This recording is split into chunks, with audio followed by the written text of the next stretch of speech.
У Эмбер есть собака по имени Билл. Каждый день Билл подолгу смотрел в окно. Он мог делать это часами. Смотрел он всегда в одну точку, где-то в районе окна соседского дома напротив. Сначала Эмбер считала, что Билл просто хочет погулять. Но настоящая причина оказалась совершенно иной. Когда Эмбер узнала, на что смотрит пес, у нее душа в пятки ушла. Поначалу Эмбер считала, что собаке недостает внимания. Она много работала, а, приходя домой, не уделяла своему питомцу достаточно времени. Знала она и то, что собаки могут подолгу смотреть в окно. Но все равно ей это казалось странным. Билл не болел и хорошо питался. Он мог даже залпом съесть всю тарелку. Но одержимость окном не проходила. Что такого было в этом окне или тем, что за ним? Шли месяцы, и Эмбер никак не удавалось понять, что приковывало внимание Билла. Первое время она просто отмахивалась от этой мысли. Она утешала себя тем, что собаки любят разглядывать разные предметы. Может, это другая собака? Или движение транспорта? Или Билл все-таки хочет пойти погулять? Хозяйка начала выводить Билла гулять, если снова сидел у окна. Но он не хотел гулять. Ему было больше по душе именно смотреть в окно. В чем же дело? Тогда Эмбер стала пристально вглядываться в то место, куда смотрел пес, пытаясь определить этот таинственный объект. Она заметила, что собака действительно смотрит на конкретный предмет. Она не просто глазеет по сторонам, а пристально смотрит в одну точку. Если это не транспорт, то что? Человек? Какая-то вещь? И почему он все время находится в одном месте? В итоге Эмбер так распереживалась, что даже решила взять выходной специально для того, чтобы разгадать эту загадку. Ей это удалось, и результат сразил ее наповал. Эмбер начала смотреть телевизор и боковым зрением поглядывать на собаку. Когда та принималась смотреть в окно, Эмбер всматривалась как следует и, наконец, кое-что заметила. Это была соседская кошка. Она тоже сидела у окна и смотрела на Билла. Однако все было не так просто. Они смотрели друг на друга только пару минут, не больше. Это не объясняло, почему собака могла просиживать у окна больше 2 часов. Однажды Эмбер это надоело.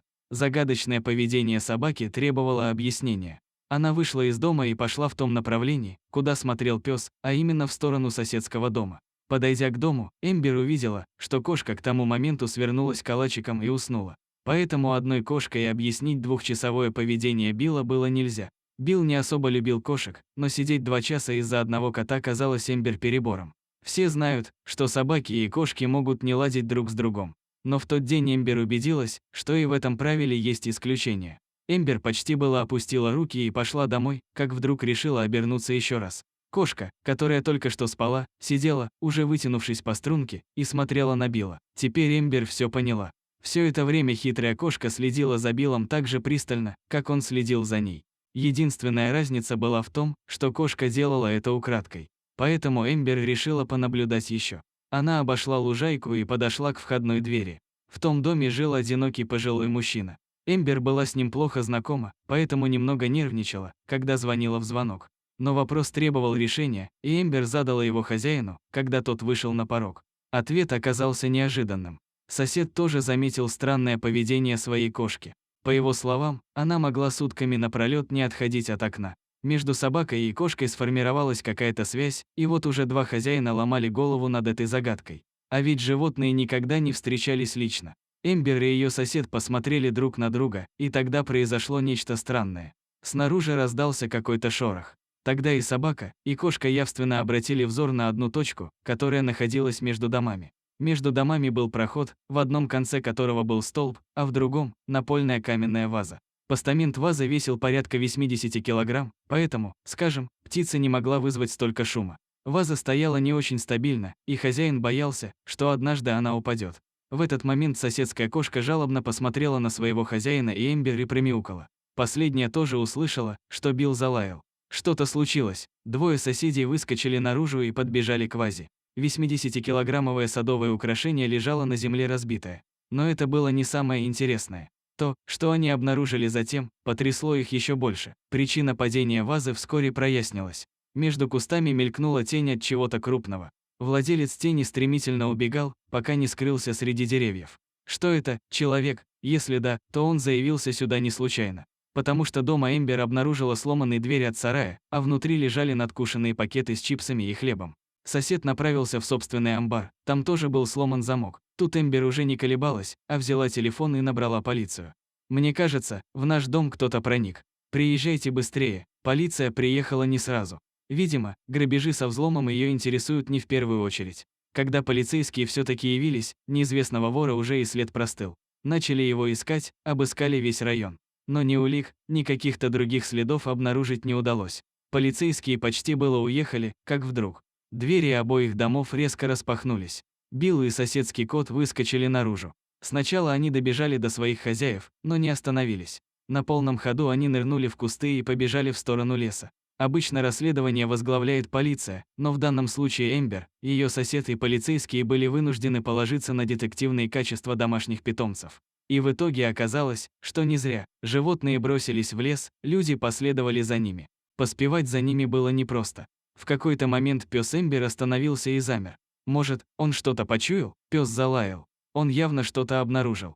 Может, того самого таинственного вора, но если это был он, почему он остановился, почему не продолжает убегать? Может, он упал и поранился? Медленно, но верно хозяева животных и полицейские приблизились к собаке. Нужно было проявлять недюжинную осторожность, ведь они понятия не имели, с кем или с чем предстоит столкнуться. Даже раненый человек может представлять опасность, подумала Эмбер. Но затем все услышали звук, который совершенно не ожидали услышать. Где-то за 50 метров раздался оглушительный рык.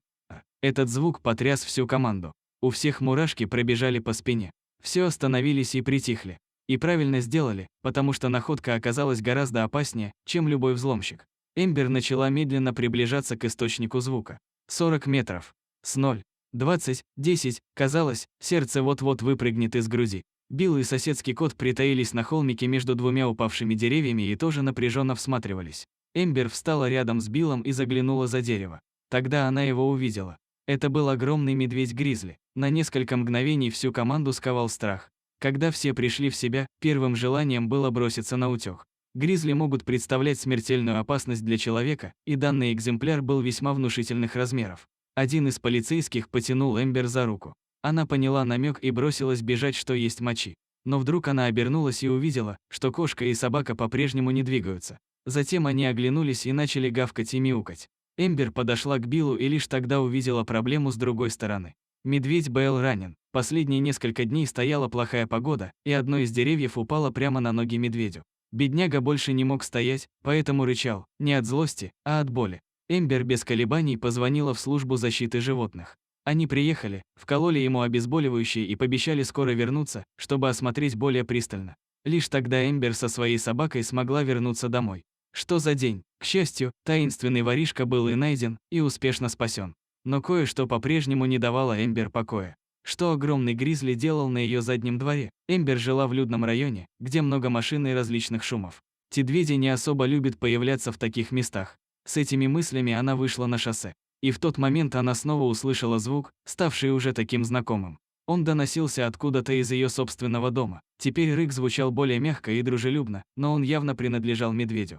Билл дернулся, вырвал поводок из рук хозяйки и устремился в сарай. То, что там увидела Эмбер, заставило ее раскрыть рот от изумления. Вот теперь все было понятно. Под полом лежал огромный медведь. Другой.